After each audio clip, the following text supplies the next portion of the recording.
Աստված հավատարիմ է, Դեյվիդ Վիլկերսոն, օր նոյեմբերի 4։ Շնորհքի մարդիկ։ Աստված հրեշտակներին է գործածում մարդկանց ծառայելու համար, բայց ավելի հաճախ նա գործածում է իր սեփական ողորմած ժողովրդին իր շնորհը բաշխելու համար։ Նրա շնորհին մասնակից դառնալու պատճառներից մեկն այն է,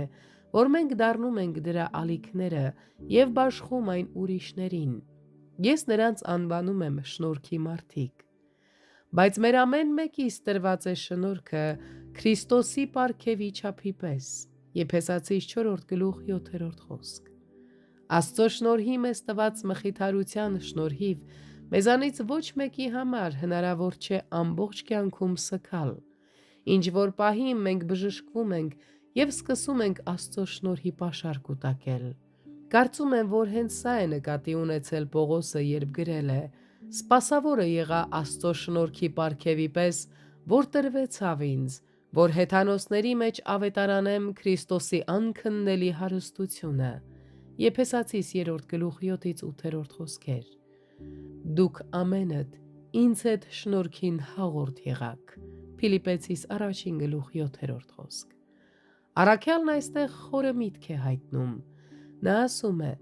երբ ես մոտենում եմ Աստծո գահի առաջ շնորհ ստանալու, դա անում եմ ձեզ համար։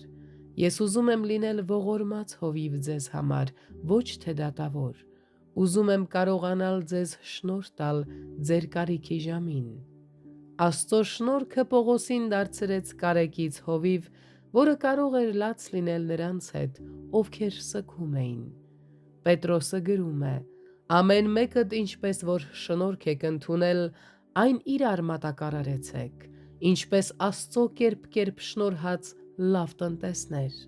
Առաջին Պետրոս 4:10 խոսք։ Ինչ է նշանակում լինել Աստծո շնորհի լավ տնտեսներ։ Արդյոք ես այդպիսի մարդ եմ, իսկ միգուցե ժամանակս վատնում եմ միայն իմ սեփական ցավերի, վշտերի և դժվարությունների համար աղոթելով։ Մեր ներկայիս տառապանքները մեր կյանք են բերում ինչ-որ արժեքավոր բան։ Դրանք մեր մեջ ձևավորում են ցանկություն